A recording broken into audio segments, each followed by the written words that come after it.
Hoy en la parte número 113 de Puertas Dimensionales vamos a continuar con la lectura.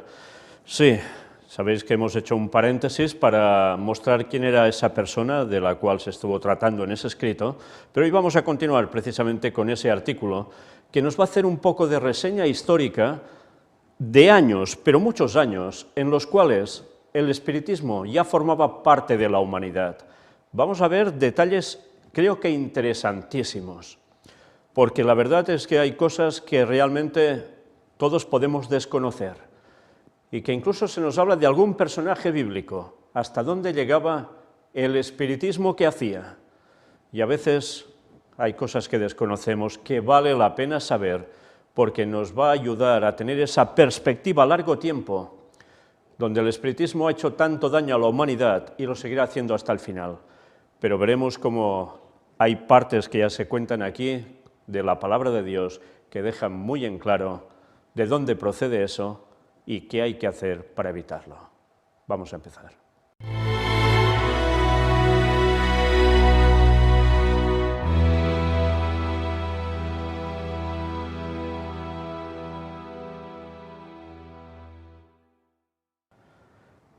Y la lectura vuelve a reanudar así. Ahora habla sobre fenómenos mentales. El profesor Wallace menciona a continuación los fenómenos mentales. 1. La escritura automática. La mano de la médium es guiada automáticamente y escribe en idiomas desconocidos para ella. Escribe y predice eventos futuros.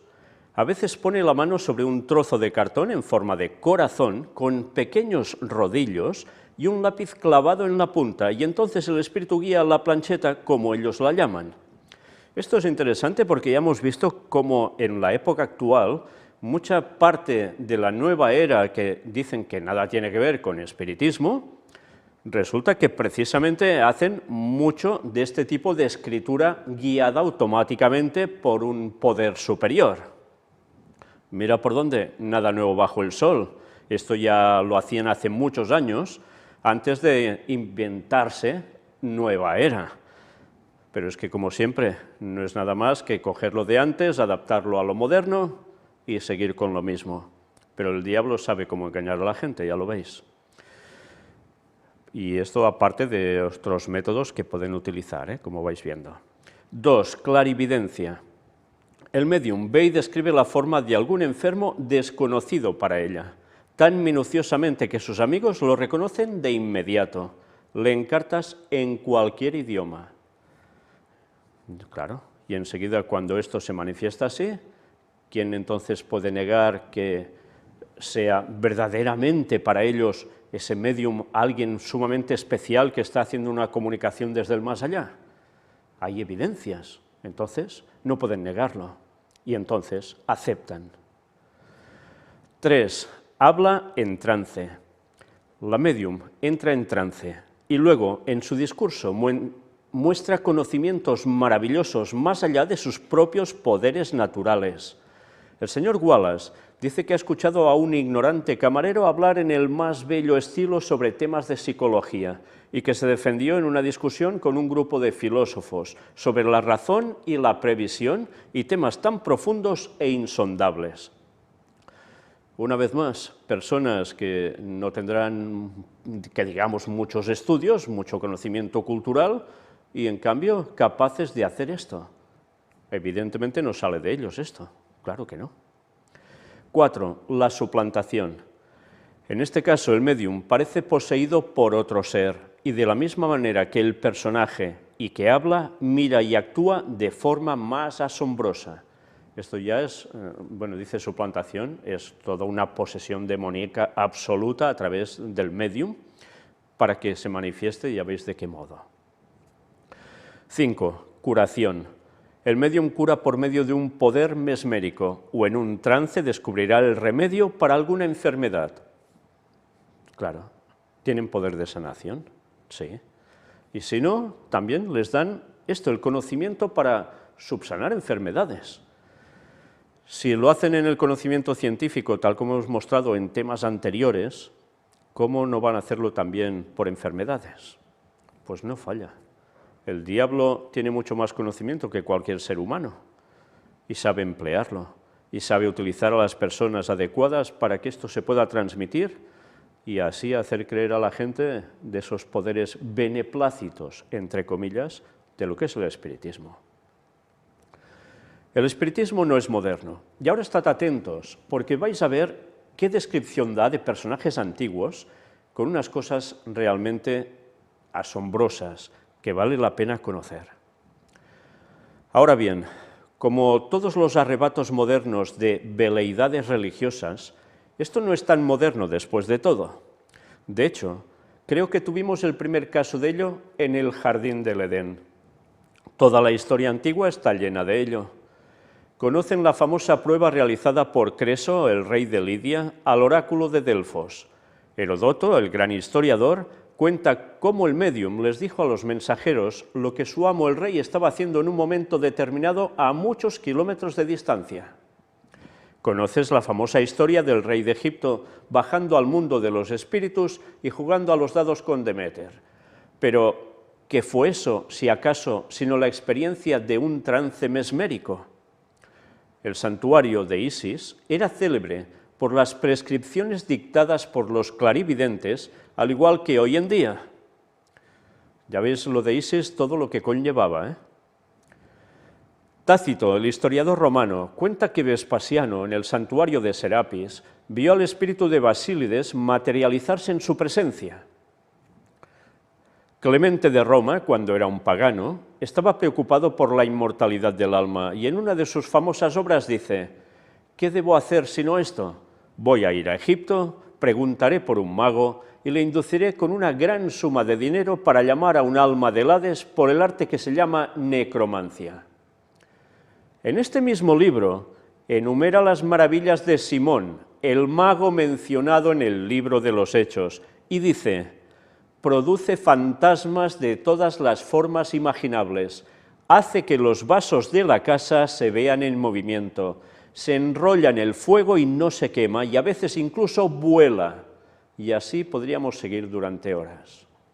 Fijaos qué descripción se da aquí de Simón el Mago, el personaje que ya sabéis que quiso comprar el poder del Espíritu Santo a los apóstoles y que, en fin, ya sabéis toda la historia cómo continuó.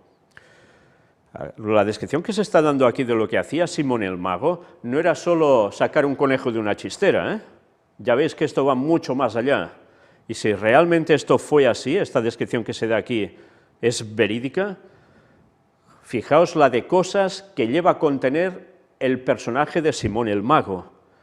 Lo que hemos visto en tantos temas de puertas dimensionales y que, mira por dónde, ya estaban así en su persona. Nada nuevo bajo el sol, como siempre, pero fijaos que además podía hacer ¿de qué? De medium, hacer materializar fantasmas, entre comillas, o sea, hacer venir demonios a tomar forma de muertos y presentarse a los demás, mover objetos y, cómo no, tener cuestiones con el fuego y no quemarse. Pero sobre todo, fijaos en la parte final, y a veces incluso vuela. ¿Cuántas veces no hemos visto esto en el santoral católico? Santos que empiezan a levitar y empiezan a volar de aquí para allá de una forma asombrosa. ¿De dónde procede todo esto? Oh, sí, es una gran consagración al Señor y le daba este don, ya, hacer vuelos rasantes dentro de las iglesias y salir pululando por otros lugares. Pues no, señores, esto no proviene de Dios. Esto es lo que es, espiritismo. Y ya veis qué descripción de Simón el Mago. Bien, continúa diciendo, otro historiador romano, Marcelino, nos dice que en el reinado de Valens, 2 espiritistas fueron arrestados por tratar de descubrir a su sucesor por medio de la magia.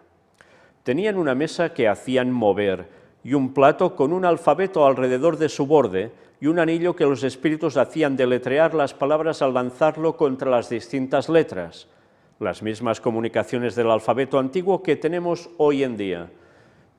Por tanto, ¿no os parece esto lo que ahora sería el tablero Ouija? Pues sumamente parecido. Una vez más, las cosas han ido cambiando con el tiempo, pero el fondo es el mismo. De hecho, encontramos en la palabra de Dios que incluso en las primeras épocas de la humanidad, el espiritismo no era algo desconocido. En el Antiguo Testamento se encuentra una gran variedad de palabras que designan alguna fase particular de los fenómenos espiritistas. Se necesitaría demasiado tiempo para explicar su significado aquí, pero he contado no menos de 19 de estas palabras. Había toda clase de médiums, magos, hechiceros y adivinos en aquellos días. Cuando se encontró la copa de José en la bolsa de Benjamín, el mayordomo pagano dijo: ¿no es esto en lo que vive mi señor y por lo que en verdad adivina? ¿Qué es eso sino mirar el cristal moderno o mirar en una copa llena de agua? No dice que José lo hiciera, pero muestra que el mayordomo sabía que la costumbre prevalecía. Ahora quizás entenderéis mejor ese texto, que a veces cuando se lee o pasa desapercibido, o no se termina de caer en la cuestión, que realmente era una costumbre evidentemente ya de Egipto, pero que esto no lo hacía José, evidentemente, él servía al Señor. Y luego el conocido caso de Saúl haciendo una llamada a medianoche a la bruja de Endor muestra que la costumbre de consultar a los muertos era también algo prevalente y al menos conocido. El espiritismo no es una manifestación divina. Y ahora vale la pena aclarar esto porque hay personas, y el mismo espiritismo moderno a veces lo dice, que sí, que es una cuestión divina. Ahora bien, ya que hemos admitido el hecho del espiritismo, debemos dar cuenta de él. Que Dios haya tenido algo que ver con el asunto en general no es en absoluto probable por varias razones, entre las cuales las dos siguientes son totalmente concluyentes. 1. La enseñanza del espiritismo es anticristiana y totalmente subversiva de la fe cristiana, como veremos en breve, y por lo tanto Dios no puede ser parte de ella. 2. Dios prohíbe claramente el espiritismo en las Escrituras y no va a fomentar lo que ha prohibido bajo pena de muerte. ¿Prohíbe la Biblia el espiritismo? La Biblia prohíbe el espiritismo. Prohíbe a cualquiera que pregunte a los espíritus de los muertos. Pero mientras, dice Isaías, os dirán: preguntad a los que tienen espíritus y a los magos que gorjean y murmuran, ¿no debería un pueblo consultar a su Dios? ¿Para los vivos deberían consultar a los muertos? Es Isaías 8:19, que ya sabéis cómo continúa: a la ley y al testimonio, si no dijeren conforme a esto es porque no les ha amanecido, no ha recibido luz. Lo que la Biblia llama un espíritu familiar es lo que los espiritistas de hoy llaman control. Es el espíritu que controla al médium. Moisés dijo: no permitirás que a bruja vivir, o sea, que ninguna bruja viva. Éxodo 22:18. Sí, fue una norma clarísima por parte del Señor a su pueblo.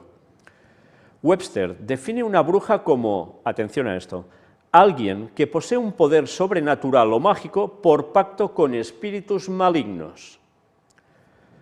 En Deuteronomio 18 leemos: no se hallará entre vosotros ninguno que use adivinación, o un encantador, o un consultor con espíritus familiares, o un mago, o nigromante, porque todos los que hacen estas cosas son una abominación al Señor. Y en Levítico 20 leemos: el alma que se vuelva hacia los que tienen espíritus familiares, yo pondré mi rostro contra esa alma y la cortaré de entre su pueblo. Bien, más claro no puede ser el texto bíblico. Dios es totalmente contrario al espiritismo, porque no es nada con los muertos en verdad, sino que es directamente con los demonios, haciéndose pasar por tema de muertos. Y sabía el Señor que si consentía esto entre su pueblo, ¿qué iba a acontecer? Pues lo que tantas veces les pasó, que se iban apartando totalmente de él y en vez de hacer su voluntad, estaban haciendo la del diablo directamente. A tal punto que llevaban a sacrificar a sus hijos por fuego. Hijos e hijas, culto a los demonios, y todo esto tenía que ver con espiritismo. Y luego la gente se pregunta: oh, ese Jehová, Dios asesino, nada que ver con Jesús. Si es el mismo, ¿aún no os habéis enterado? Y que era necesario que esto se cortara, porque si no el Mesías no podría nacer de ese linaje del cual venía y tenía que proceder para salvarnos a todos? Si el diablo conseguía que el pueblo de Dios se apartara a través del espiritismo y en vez de adorar al Señor, guardar sus mandamientos, cuidar toda la genealogía para que naciese el Mesías, lo que conseguía es que nadie en este mundo podía ser salvo. Y aún tanta gente diciendo, oh Jehová, ese Dios asesino, que en verdad es Satanás.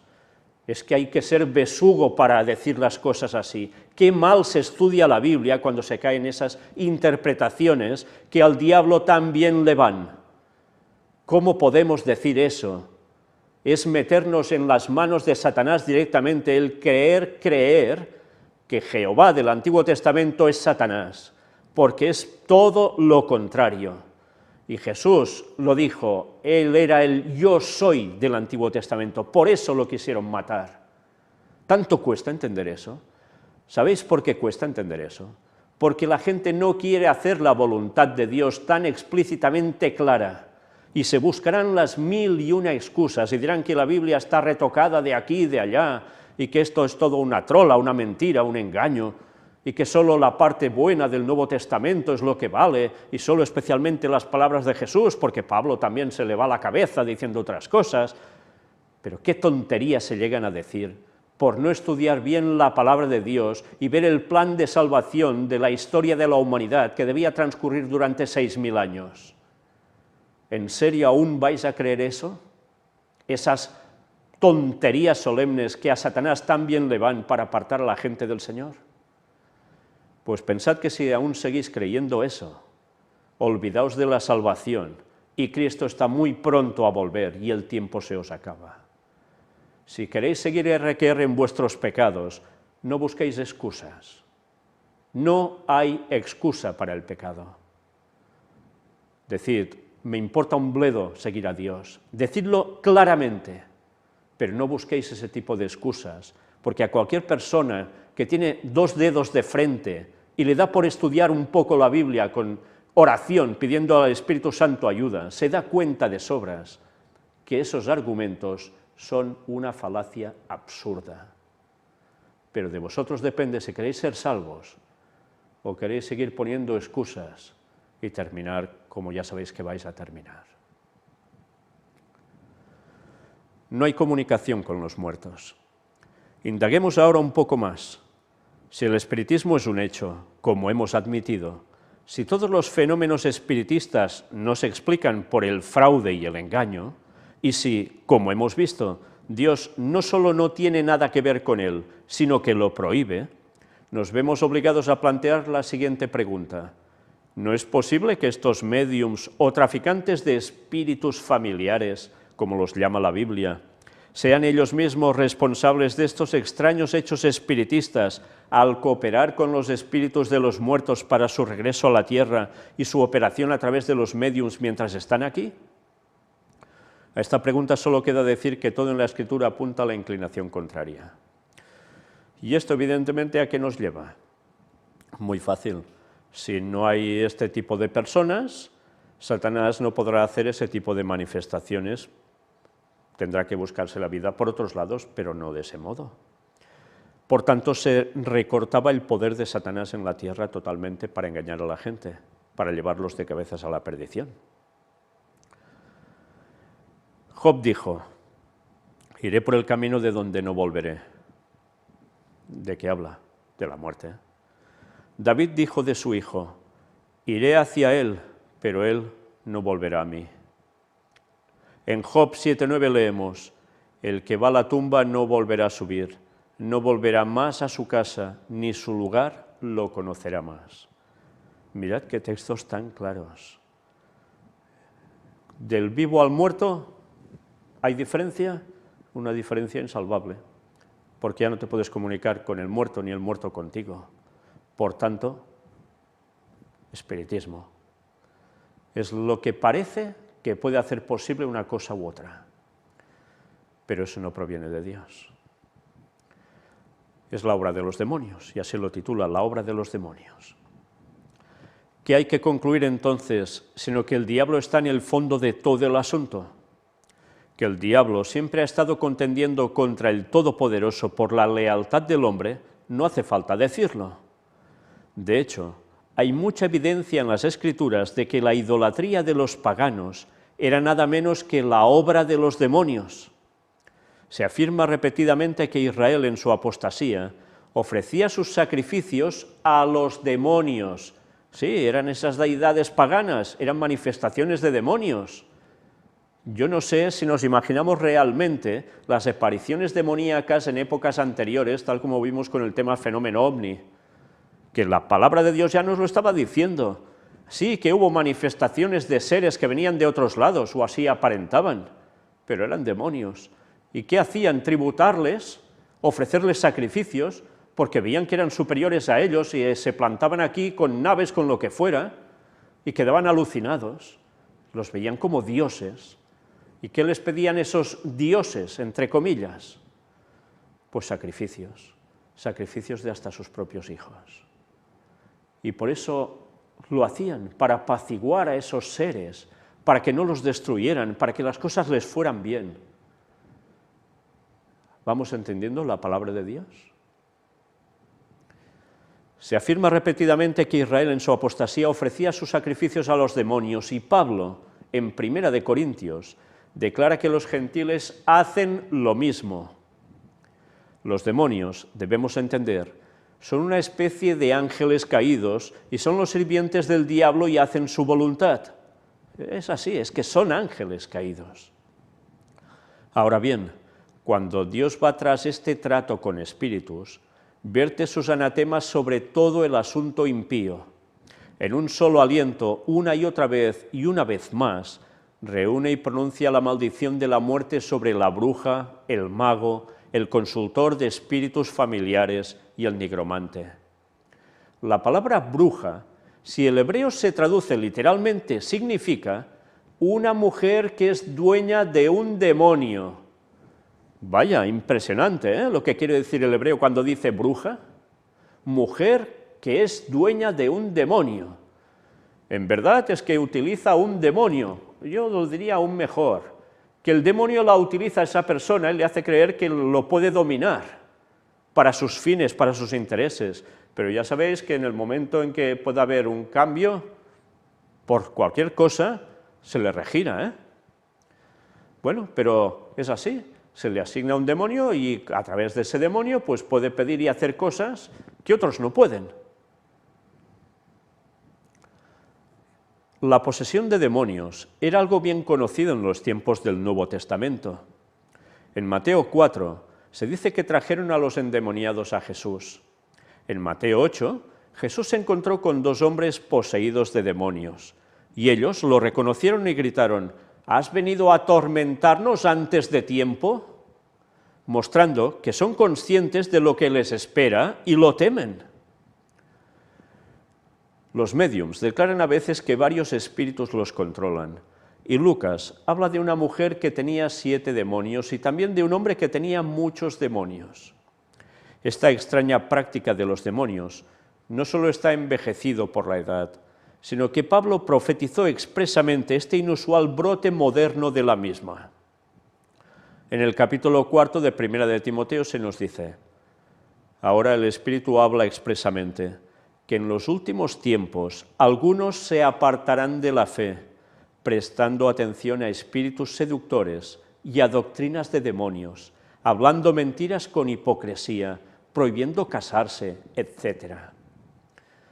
Sí, Pablo ya lo pronosticó. ¿Y por qué? Porque era utilizado como profeta de Dios también. Este renacimiento moderno del espiritismo, por lo tanto, no solo parece dar evidencia de que estamos viviendo en lo que Pablo llama los últimos tiempos, sino que Pablo parece insinuar que los espíritus que están en las posturas y sesiones de los tiempos actuales, o más bien la noche, no son los espíritus de nuestros seres queridos, sino espíritus cuyos rasgos distintivos son unas pezuñas hendidas y una cola bifurcada y una lengua mentirosa. Sí, se pueden mostrar así también, Ya lo hemos visto en más de una ocasión. No es que sean así, pero se pueden llegar a mostrar así. La posesión demoníaca no se manifiesta, por supuesto, siempre se manifiesta de la misma manera, pero siempre con un propósito, y es seducir al hombre de la adoración de Dios.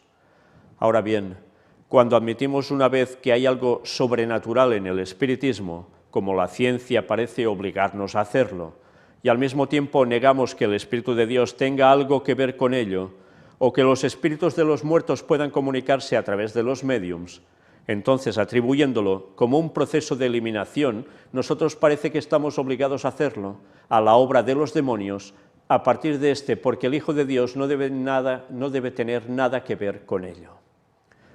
Y es que es así, el Espíritu de Dios nada tiene que ver con los demonios, nada tiene que ver con el espiritismo. Pero el espiritismo ya se ha encargado, y lo hemos visto a lo largo de estas últimas conferencias, también de mostrar que esto es una cuestión divina. Y claro, cuando ya no se sabe lo que es el tema de la inmortalidad del alma, cuando no se comprende lo que es alma, tal cual aparece en la palabra de Dios, bien expresado, no como lo enseñan por todas partes, pues evidentemente, si esto se desconoce, la puerta al espiritismo está abierta de par en par. Y ya sabéis, tantos católicos que están contra el espiritismo, sacerdotes que lo expresan claramente, papas también, exorcismos, y en cambio creen en la inmortalidad del alma. Con lo cual es lo mismo, es otra puerta abierta a lo mismo, da al mismo lugar, pero aparentemente son cosas distintas. Bueno, pues así llevan a la perdición a millones y millones de personas, que les hacen rogar a los difuntos para que intercedan por ellos. Espiritismo por todos lados. Y en el mundo protestante, lo mismo. Creen que el infierno existe, y cuando digo que no, que es lo que existirá al final del milenio, se ponen las manos a la cabeza, porque estudian tan mal la Biblia como saben, porque se dejan que les hayan influido creencias falsas y no quieren saber la verdad por más que se les muestra con los textos bíblicos. Por tanto, espiritismo también. Entonces, ¿qué queda? Pues nos queda seguir dando la verdad al mundo, guste o no guste, y que quien quiera ser siervo de Dios de todo corazón humildemente y aprender y desaprender a veces, pues que abrace al Señor y que pueda ser salvo. Y los que no quieran hacer eso, ¿qué vamos a hacer? Pues solo podemos orar por ellos y que a ver si algún día el Espíritu Santo les puede abrir el entendimiento y darse cuenta de que han errado. Pero eso va a suceder en muy pocas ocasiones, porque cerrarse ante la palabra de Dios es cerrarse al Espíritu Santo, y eso es pecar contra el Espíritu Santo. Y cuando el Espíritu Santo se retira, ya no hay posibilidad de conversión, y eso significa la muerte eterna, por más cristianos que se lleguen a creer. Y ya hemos visto que estos engaños satánicos van a afectar directamente al pueblo de Dios mismo, a los que guardan el sábado y que además saben que no hay inmortalidad del alma y que el único inmortal es Dios. Pero cuando todo este espiritismo dentro de poco se vuelque como nunca en la historia, hasta la manifestación del mismísimo Satanás haciéndose pasar por Cristo, toda esta gente que ahora son creyentes y que ya se creen salvos, muchos de ellos van a caer también en el gran engaño. Y van a aceptar lo que ahora piensan que no aceptarían jamás. ¿Y sabéis por qué? Por haber rechazado el mensaje del cuarto ángel, el que da toda la verdad que se necesita para este tiempo final.